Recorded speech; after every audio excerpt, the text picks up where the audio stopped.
Abre a sua Bíblia, segundo livro de Reis, capítulo 5. A lepra de Naamã. Lepra, irmãos. Lepra nesses dias era sentença de morte. Uma pessoa que contraía lepra, ela já estava a partir daquele momento com seus dias contados. Certamente morreria. Pois lepra não tinha cura. Até algumas décadas atrás ainda não tinha cura. Se eu não estiver enganado, matava. A lepra hoje é chamada de hanseníase, não é isso?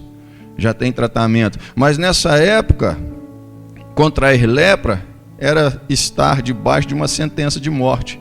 Era uma doença triste e feia de se ver. Pois ela ia comendo as pessoas de fora para dentro, não é? A pessoa perdia a orelha, nariz, parte do rosto, os dedos, não é? Parte da carne e o que? Apodrecendo e caindo. Era uma doença terrível, igreja. A pessoa ia vendo que ela estava morrendo dia a dia, pois a lepra consumia de fora para dentro. Lepra, espiritualmente falando, é o pecado, filho. E o pecado, assim como a lepra, ele vai comendo, ele vai corroendo dia a dia. Só que ele não corrói de fora para dentro, ele corrói de dentro para fora. Por isso as pessoas não atentam muito para o pecado. Estar na prática de um pecado e uma desobediência é o mesmo que estar leproso. É estar leproso espiritualmente, é estar debaixo de sentença de morte. Porque o salário do pecado é morte, igreja.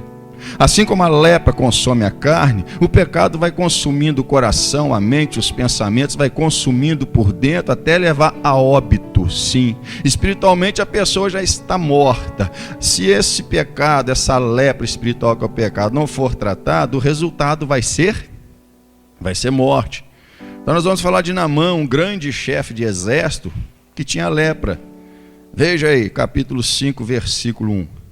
E nós vamos destacar alguns pontos aqui, porque é um erro nós meditarmos, de forma superficial na palavra. Aqui vai muito além de um homem curado de sua lepra. A Bíblia tem sempre muita informação. O objetivo aqui não é o Naamã, o objetivo aqui é aquele que o curou. A forma como curou, o porquê o curou de sua lepra. Então veja aí, capítulo 5, versículo 1. E Naamã, chefe do exército do rei da Síria. Olha só, era um grande homem diante do seu senhor, diante do rei. Era o segundo no reino. Caminhava lado a lado com o rei. E de muito respeito. Então era um grande homem diante do rei. De muito respeito, porque por ele o Senhor dera livramento aos sírios, e era este varão homem valoroso, porém leproso. Era homem de muito respeito, era um homem que estava junto do rei, era um homem de grande valor, e debaixo de seu comando, a Síria recebeu grande livramento, ou seja, estava sendo atacado por exércitos inimigos, e através de Naamã, general, a Síria foi vitoriosa. Mas a questão é, quem concedeu a vitória a Naamã? O Senhor. Veja o que a Bíblia fala. Às vezes nós esquecemos, igreja. Às vezes nós ficamos felizes com conquista, com bons resultados, e esquecemos que quem está por trás é o Senhor. Veja aí, porque por ele o Senhor dera livramento aos sírios. O Senhor. Quem é o Senhor? O Senhor é o Senhor dos exércitos, igreja. Deixa marcado aqui, vai lá em Isaías 47. Porque por ele o Senhor dera livramento aos sírios. Isaías 47. O Senhor é o Senhor dos exércitos. Jesus é o Senhor dos exércitos. Isaías 47. É errado pensar que o Senhor é Senhor do exército Israel.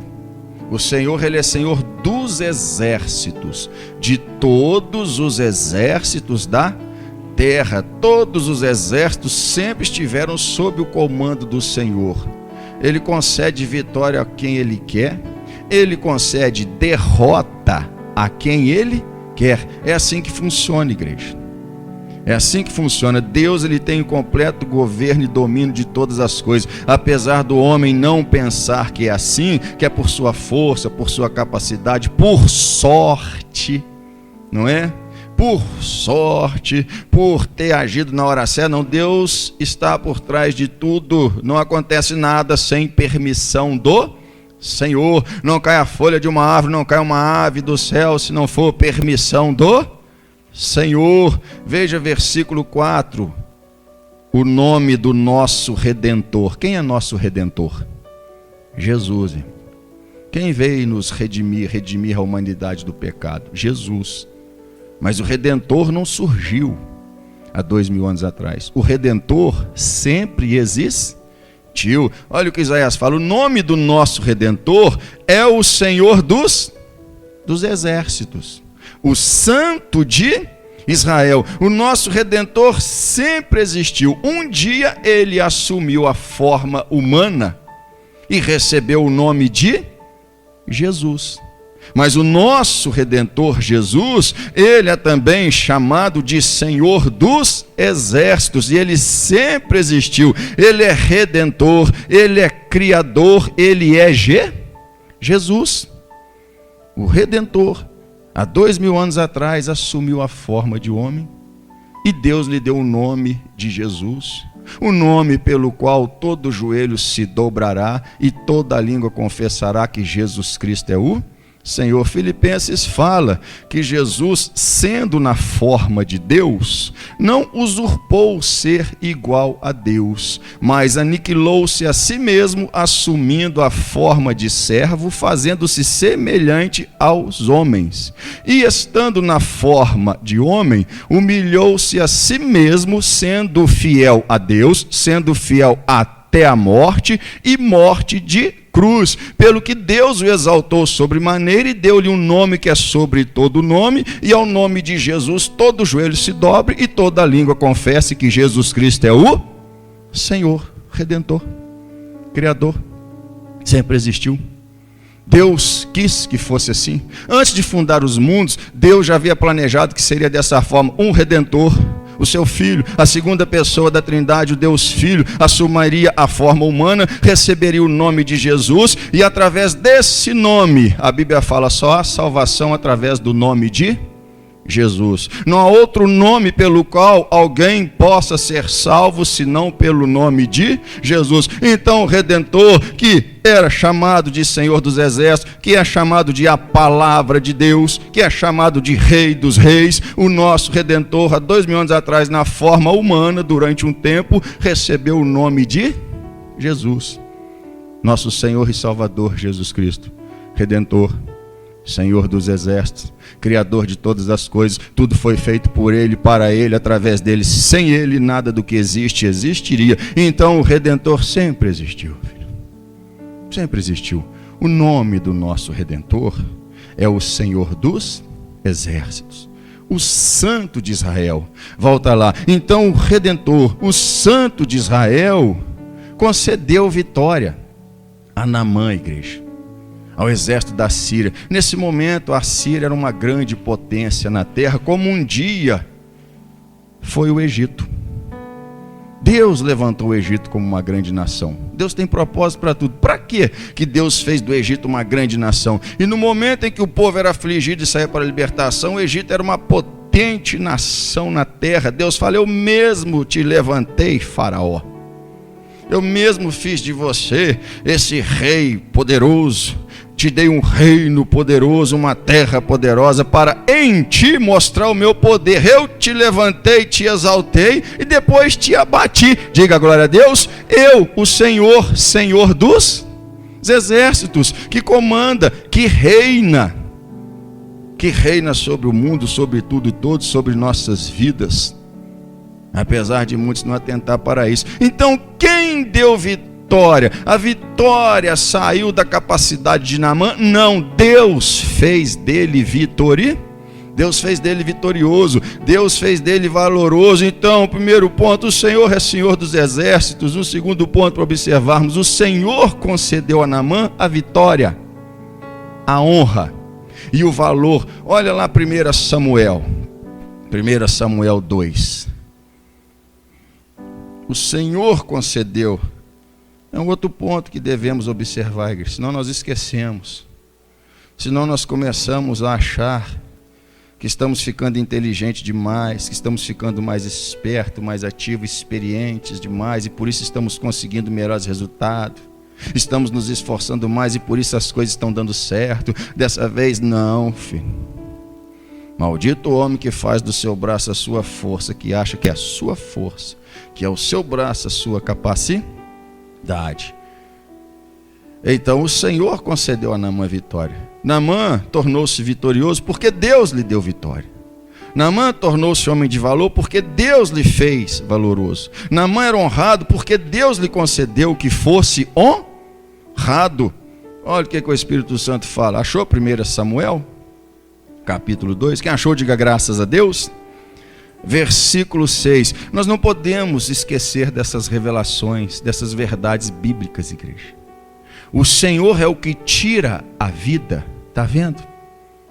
Tem gente que até diz, não, Deus não tira a vida de ninguém. O diabo não tira a vida de ninguém. O diabo só mata se Deus permitir. Então, resumindo, é Deus quem tira. É Deus, filho. Tudo depende da aprovação do Senhor. Tudo depende da ordem dada pelo Senhor. Deus permite o diabo tirar vidas. Por quê? Porque essas vidas não se importam com Ele. Porque essas vidas não se voltam a Ele. Porque essas vidas não o reconhecem como Deus, como Criador, como Redentor, como Senhor dos exércitos, aquele que comanda toda a terra, toda a existência. Por isso Deus permite, filho.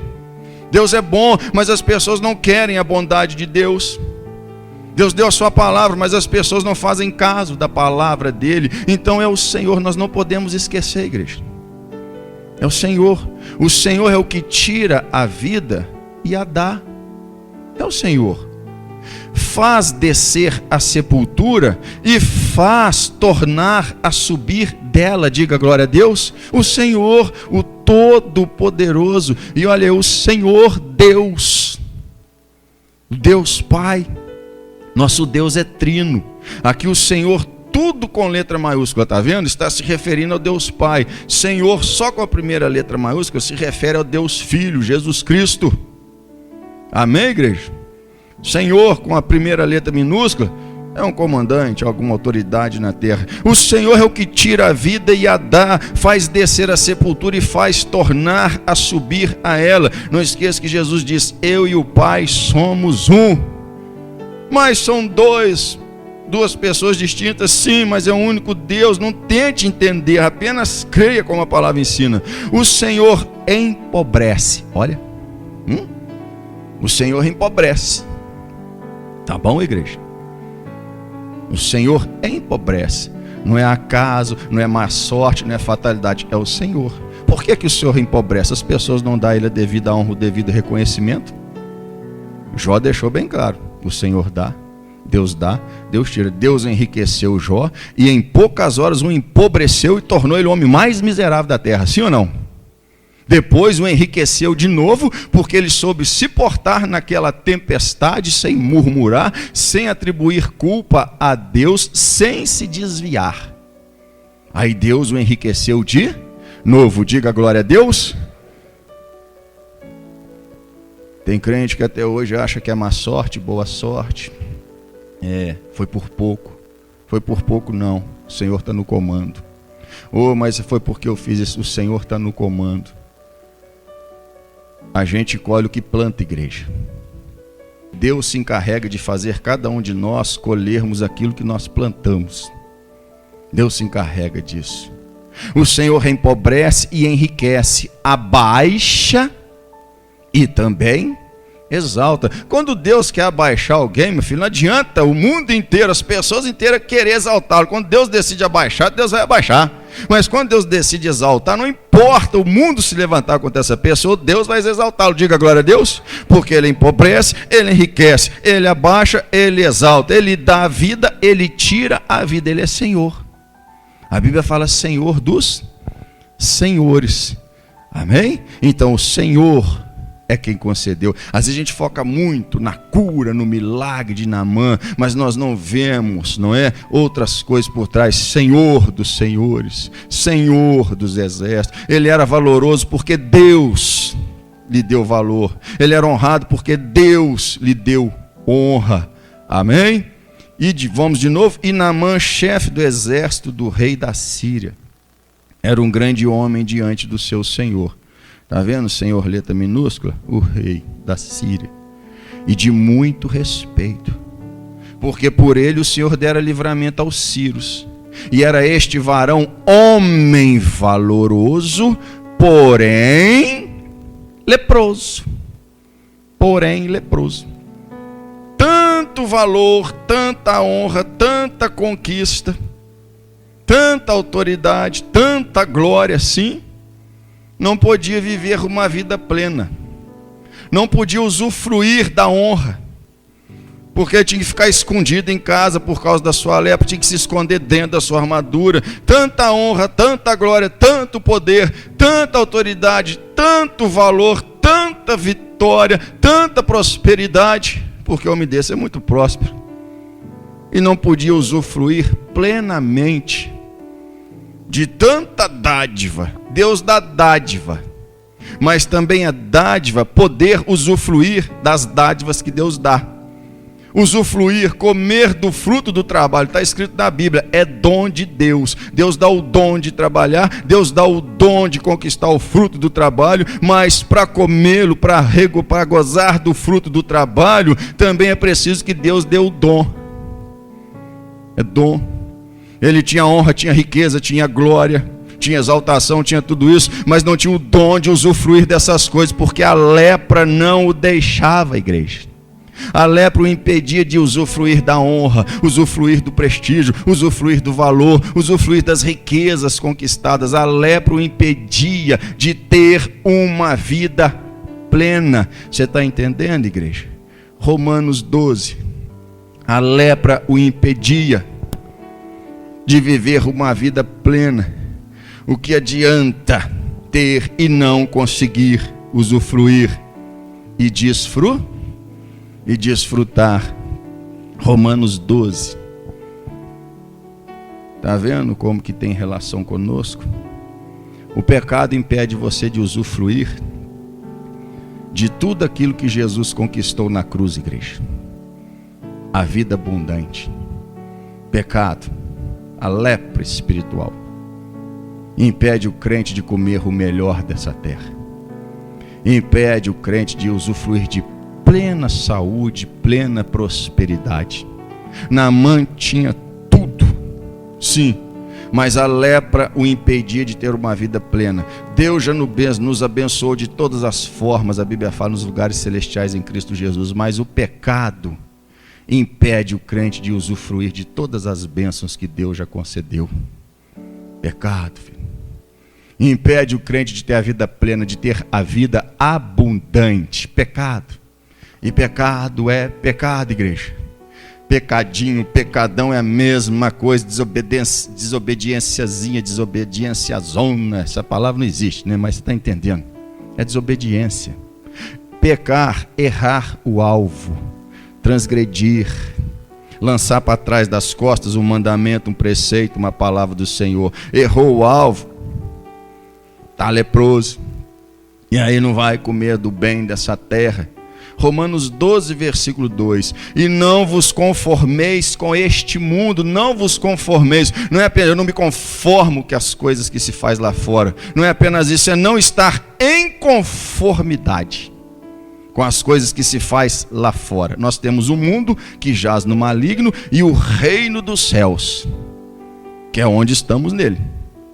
Quando aceitamos Jesus, entregamos a vida de coração, Deus nos tirou da potestade das trevas, desse mundo dominado pelo diabo, nos transportou para o reino dos céus, o reino do Filho do seu amor. No reino dos céus só vive quem vive sob a palavra de Deus. Quem realmente foi transportado para o reino dos céus, está vivendo no reino dos céus, está vivendo sob o governo do Senhor dos exércitos, do Rei dos reis, Senhor dos senhores, o Redentor, Jesus Cristo, nosso Senhor e Salvador. Diga glória a Deus. Quem realmente mudou de reino, vive sob as regras desse novo reino, o reino de Deus, vive sob a constituição desse Rei Jesus, que é a palavra de Deus. Apocalipse fala, e o seu nome é a palavra de Deus. Então não vos conformeis, filho, não se conforme, não aceite, não veja como normal toda imundície que se faz lá fora. Antigamente uma pessoa engravidava cedo, não é? Prematuramente, uma jovem dizia, fulano está grávido, tornava-se uma leprosa, sim ou não? Fulano está fumando maconha, é maconheiro. A gente tinha medo de passar perto dos maconheiros, falava que está fumando maconha, não é? Fulano matou, era aquele escarcéu na cidade, sim ou não? Ficava tempos falando do homicídio que aconteceu, quem matou, como matou, foi no facão, foi na foice, foi no tiro. Hoje em dia, filho, a pessoa vai engravidando com 10, 11, 12 anos, está normal. As pessoas estão se conformando com essas coisas. As pessoas usam droga aí, ó. Você sente cheiro de maconha, de droga na sua casa, já nem faz, não é assim? Tá tudo normal. E até nós vamos nos conformar. Não vos conformeis. Ai daqueles que do certo fazem errado e do errado fazem certo. Nós temos que manter, filho. Nós temos que manter uma consciência cristã, padrão bíblico. Não vos conformeis com este mundo, muito menos ande em conformidade. Não ande conforme esse mundo. Como dizer que está no reino dos céus, no reino de Cristo, se ainda anda em conformidade, se ainda anda conforme o mundo lá fora anda? Ainda traz as características das pessoas que não conhecem Jesus. Como dizer que é de Deus, se ainda age como uma pessoa que não é do reino de Deus, ainda em conformidade, ainda não vive segundo a palavra de Deus, mas ainda vive como o mundo lá fora. Você tem que trabalhar como um servo de Deus, honesto, dedicado.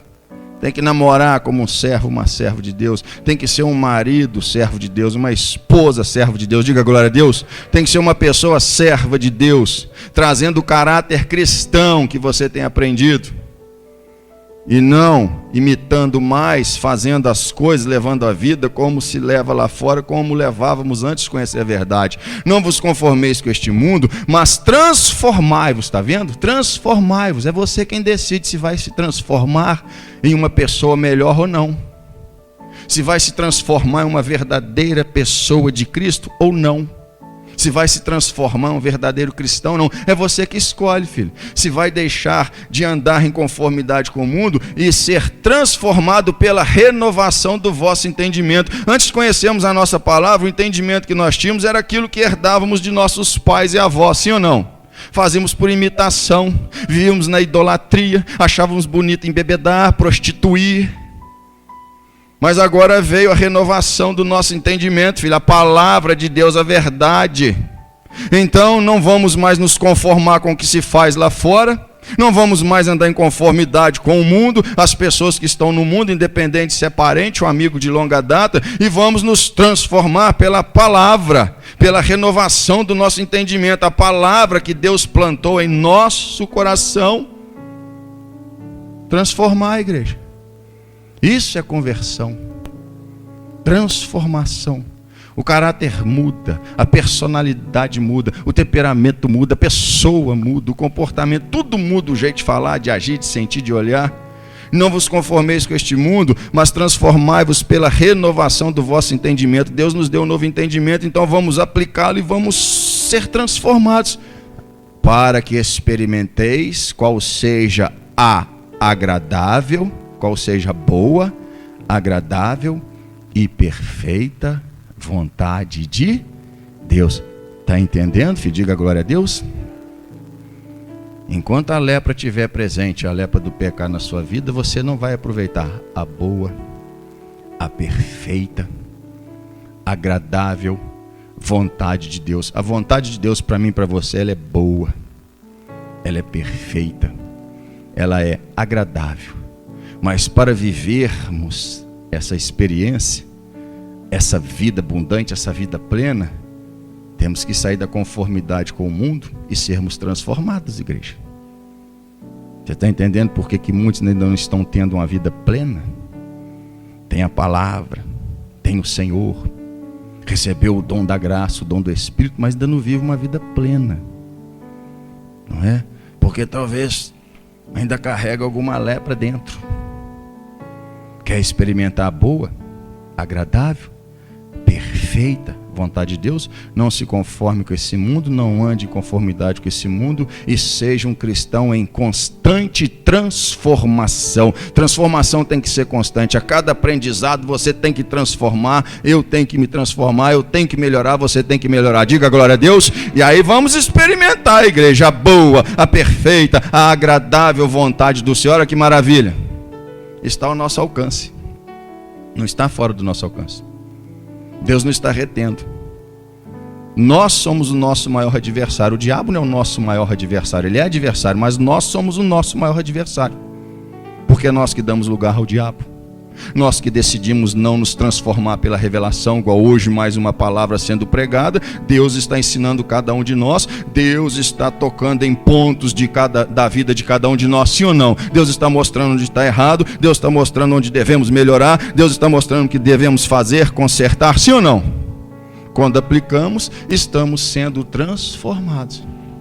A cada palavra, a cada ensinamento. Aí vamos experimentar a boa, a perfeita, a agradável vontade do Senhor. Amém? Volta lá em 2 Reis 5. Está vendo, igreja? Não é difícil. E era este varão homem valoroso, porém leproso. É o porém que derruba o crente, igreja. O porém nervoso demais. Porém ganancioso, porém ambicioso, não é? Porém rancoroso, ressentido, porém uma pessoa difícil, porém uma pessoa teimosa, porém uma pessoa ressentida, porém uma pessoa sempre magoada, porém uma pessoa contenciosa, porém desobediente a pai e mãe, porém um mau exemplo de pai, de mãe, por aí vai. É o porém que derruba. O porém de Naamã era a lepra. Qual é o seu porém? Porém fuma, porém bebe, porém rouba a Deus nos dízimos e ofertas, porém não faz caso do Senhor, porém não tem uma vida dedicada a Deus, porém não tem uma rotina espiritual que agrade a Deus. Está entendendo? Quem está entendendo, diga graças a Deus. Porém, filho, às vezes você atenta para a cura, o milagre, mas ao porém, leproso. Tinha tanta coisa, mas porém leproso. Tem tudo para dar certo, mas porém cabeça dura. Tem tudo para dar certo, mas porém teimoso. Tem tudo para dar certo porque já recebeu a nova revelação de Deus. Porém não quer deixar o mundo. Porém não quer contrariar familiares. Porém não quer contrariar amigos. Porém ainda gosta de antigos relacionamentos. Como viver o novo se não deixa o velho? Como viver o novo se não mata o velho, não sepulta o velho? Porém, filho, porém leproso, tanta coisa, não podia usufruir de nada. Tanta coisa, milhares de bênçãos e promessas já declaradas a nosso favor. E por que todas elas não fazem parte da nossa vida? Por causa dos porém. Pede o Espírito Santo para falar qual que é o porém ou os poréns na sua vida.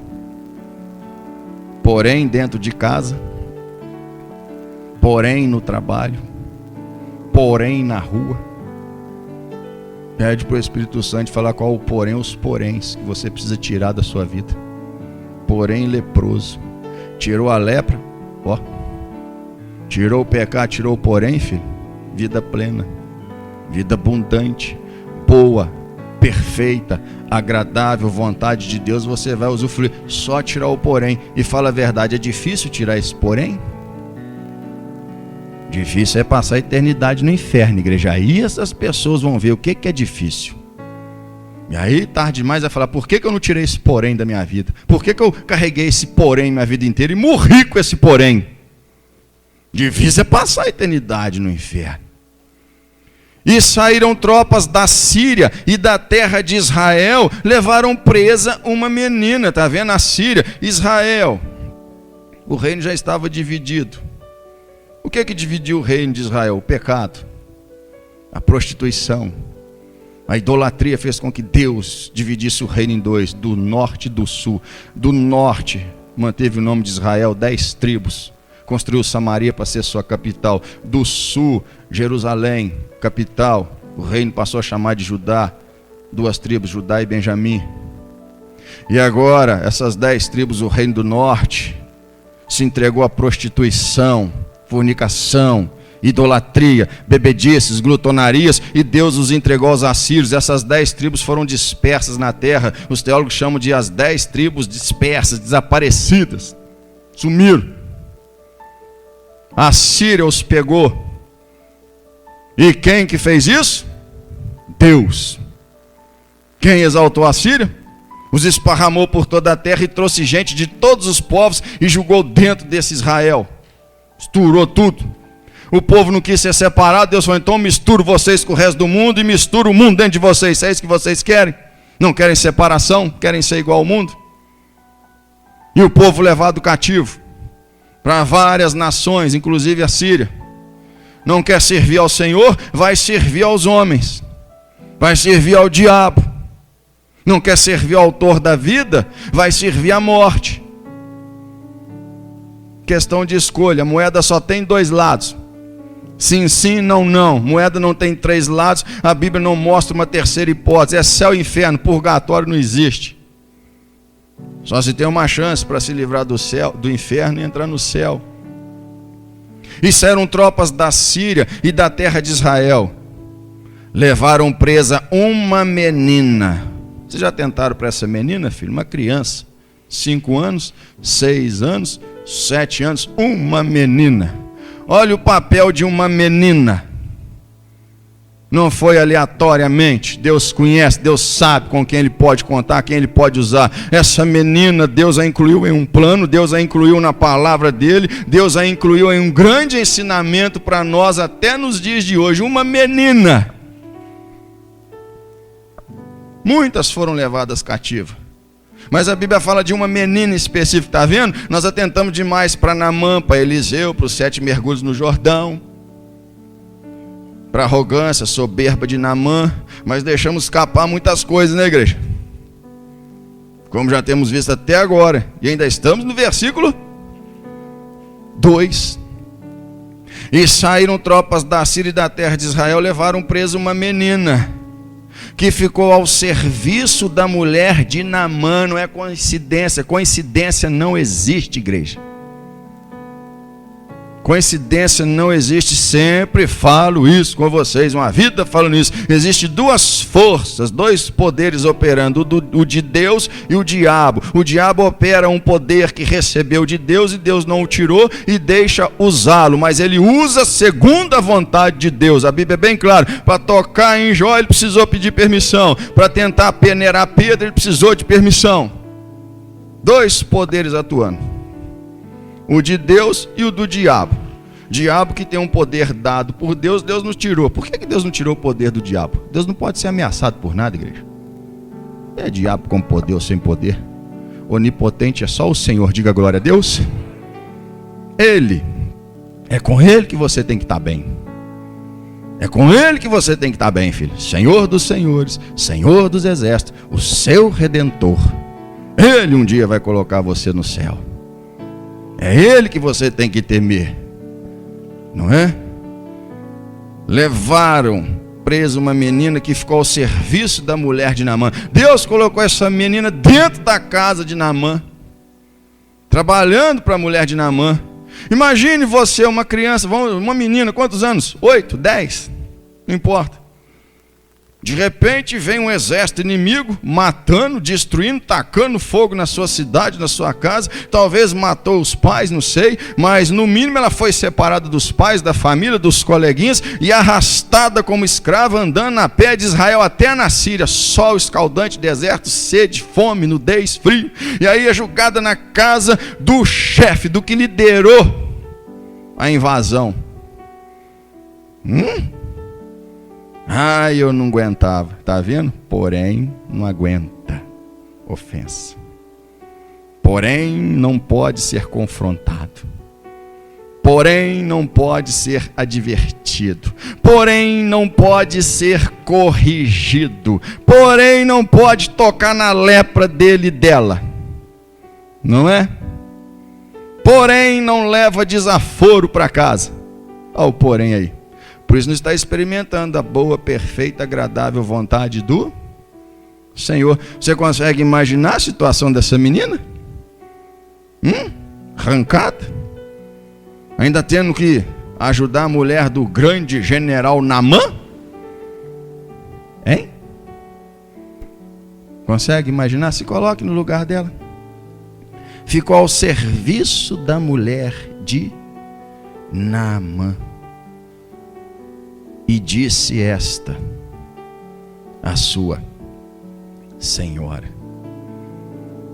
A misericórdia veio de onde Naamã menos esperava, igreja. De onde menos se espera veio a misericórdia na vida desse homem. Por isso que eu vou te falar uma coisa, mais uma vez, não espera nada do homem não, filho. Não conta com o homem não. É meu amigo, pastor, brinca comigo, rico, não. Não espera nada desse homem, não. Homem, sentido homem, mulher, pessoa. Eu confio que se um dia eu precisar, não faz senão que Deus vai te mostrar que não é assim, não. Pois o socorro vem não é de pessoas. O socorro vem do Senhor, que fez os céus e a terra.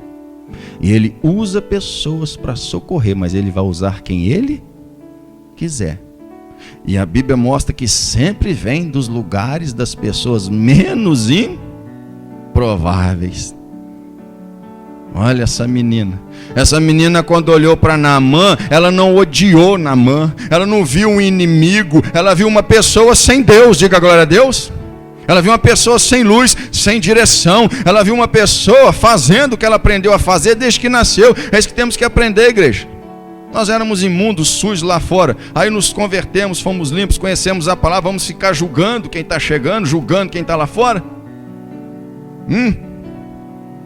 Ela não olhou para Naamã com raiva, com ódio. Ele é culpado. Não, filho, as pessoas não são culpadas dos nossos desacertos, de nossas derrotas, fracassos, frustrações. Nós é que somos culpados. A alma que pecar certamente morrerá. O que plantamos, nós colhemos. Eu não colho o que as pessoas plantam, eu colho o que eu planto. Você não colhe o que eu planto, você colhe o que você planta. É esse entendimento que temos que ter, filho. Ela não olhou para Naamã e viu o culpado pelo que ela estava passando. Não. Ela não olhou para ele como um inimigo. Ela não olhou para ele com ódio. Não vou fazer nada nessa casa, não vou fazer serviço direito, não vou fazer, não vou trabalhar. E se eu tiver oportunidade, eu vou pôr veneno na comida dele. Tá cheio de gente assim. Desde o princípio. Não é verdade? Mas essa menina olhou para Naamã com compaixão, igreja. É isso que Deus quer. Ver você tendo compaixão daquele que está te prejudicando, te aborrecendo, te entristecendo, te dando prejuízo, te criticando, te caluniando. Deus quer ver você olhar para essa pessoa e ter compaixão. O quanto ela está sendo conduzida pelo inimigo ainda. O quanto ela precisa de luz de Jesus. E disse esta sua senhora. Esse é o quarto ponto que nós vamos destacar, filha. A misericórdia vem de onde menos se esperava, veio a misericórdia. Olha. E disse esta sua senhora: tomara que o meu senhor estivesse diante do profeta que está em Israel. Ele o restauraria da sua lepra. Ela falou para a esposa de Naamã: ah, se o meu senhor, se Naamã estivesse diante do profeta que está em Israel, Eliseu, ele o restauraria da lepra. Essa mulher falou: o quê? Como assim? Israel tem profeta, minha senhora. Israel tem Deus de verdade, apesar do povo ter virado as costas para ele, e é o motivo pelo qual eu estou aqui. Nós nos tornamos vergonha para as outras nações da terra. Israel tem Deus. Nós estamos colhendo o que nós plantamos. Vocês só tiveram poder sobre nós porque nós viramos as costas para Deus. Então Deus nos entregou nas suas mãos. Não foi vocês que pela vontade de vocês se apossaram de nós. Deus nos entregou a vocês. Israel tem Deus, o Deus único, o Deus vivo. Israel tem profeta desse Deus poderoso. E se o teu esposo, o meu senhor Naamã, o chefe Naamã, estivesse diante desse profeta Israel, ele certamente o restauraria de sua lepra. Olha a misericórdia, filho. Tá vendo? Essa menina queria ver aquele homem livre da sentença de morte que ele vivia debaixo dela. Aquela menina, apesar do jeito que ela chegou ali, ela teve compaixão de Naamã, e queria vê-lo curado, e disse esta sua senhora: tomara que o meu senhor estivesse diante do profeta que está em Samaria, ele o restauraria da sua lepra. Vai lá em Romanos 12. Romanos 12. Nós vamos ver alguns versículos rapidinho aqui. Romanos 12. Versículo 7, só a parte A do versículo. A ninguém torneis mal por mal. Não retribua o mal com mal, filho. Se alguém te fez mal, está te fazendo mal, não tem justificativa para você pagar na mesma moeda. Você vai estar pecando, fazendo mal aos olhos do Senhor. Vai se tornar réu do fogo do inferno. Romanos 12, 7. Não trate as pessoas da forma que elas tratam você. Jesus disse que nós devemos tratar as pessoas, o próximo, como nós queríamos ser tratados.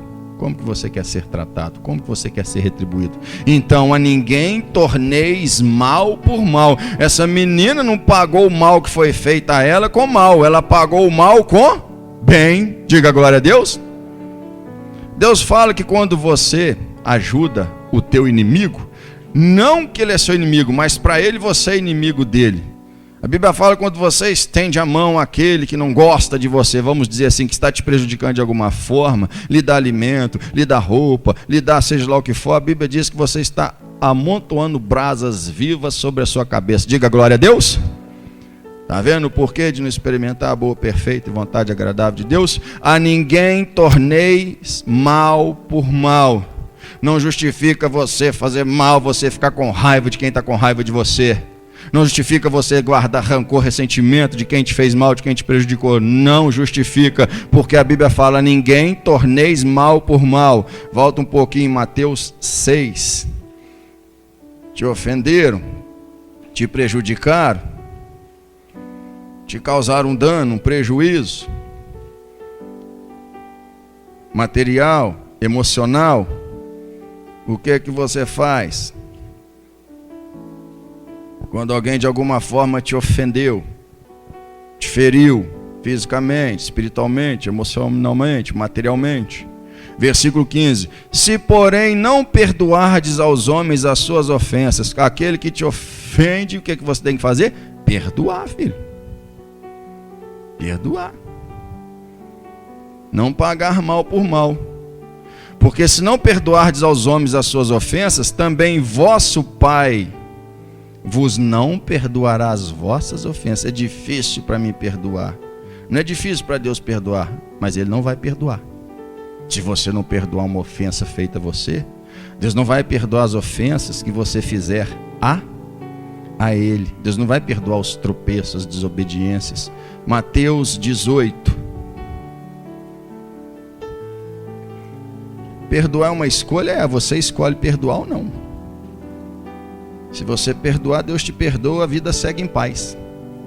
Mas se você não perdoar, Deus não te perdoa e sua vida segue atormentada. Mateus 18. A Bíblia fala a parábola do credor incompassivo. A Bíblia fala de um rei, Deus, que chamou seus servos para acerto de conta.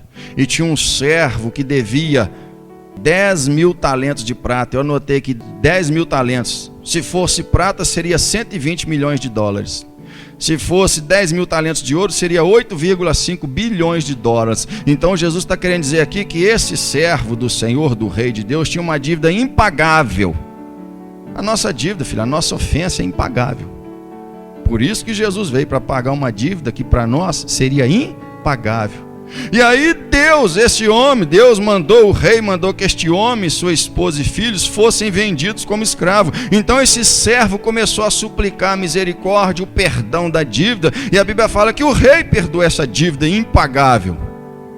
E esse servo do rei tinha um conservo, alguém que estava debaixo das autoridades dele, e esse foi lá e foi cobrar o que o conservo devia a ele, 100 dinheiros, alguns dias de trabalho, não é? E aí o conservo desse servo perdoado começou a dizer: me perdoa, não tem condição de te pagar. Mas o servo que foi perdoado pelo rei de uma dívida impagável não quis perdoá-lo, mandou que fosse lançado na prisão.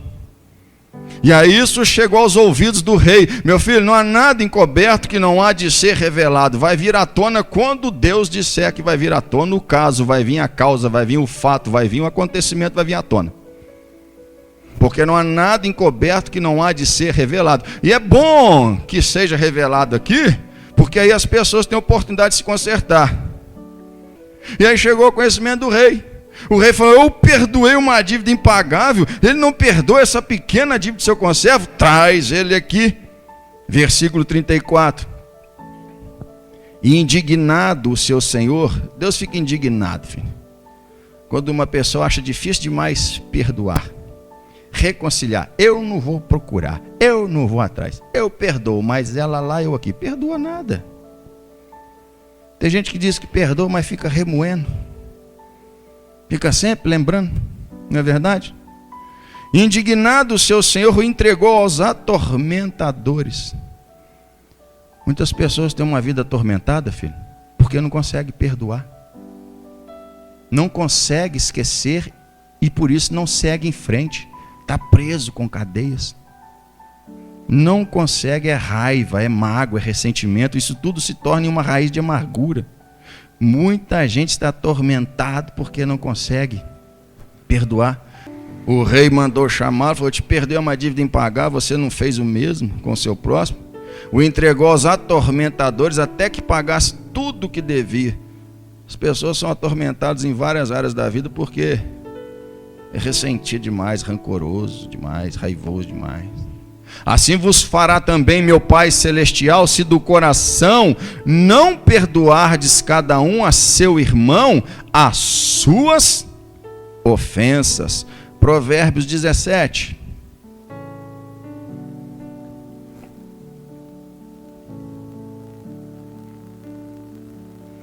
A Bíblia diz que não se deve retribuir mal com mal. Agora, pior do que retribuir mal com mal é retribuir mal por bem. Provérbios 17, 13. Quanto àquele que torna mal por bem, quanto àquele que retribui o bem que lhe foi feito com o mal, olha, não é? Ou seja, ingratidão. Quem retribui o bem que faz com o mal é uma pessoa ingrata. Primeiramente falando, uma pessoa ingrata. Não vamos falar outros adjetivos que cabem a quem torna mal por bem. Quem recebe o bem de alguém retribui com mal, né? Mas a Bíblia é bem séria acerca disso. Você está entendendo o que é que Deus está falando? A pessoa faz o bem, a outra... Tem gente, irmão, que acha que não é mais que obrigação ajudar ela. Não sabe reconhecer o valor, não sabe reconhecer o esforço, não sabe reconhecer que a pessoa estava preocupada, quis ajudar. Não faz mais do que obrigação, tem condição, não é? Tem gente que é muito ingrata, irmão. Não consegue reconhecer o bem que faz e muito menos vai retribuir. E mais fácil vai retribuir esse bem com mal, com ingratidão, com indiferença. A Bíblia é séria acerca disso. Versículo 13: quanto àquele que torna mal por bem, que faz mal a quem lhe fez bem, não se apartará o mal da sua casa. Não se apartará o mal da sua casa. A Bíblia fala de raiz de amargura. Vamos ver lá? E a gente encerra, depois a gente continua. Hebreus 12.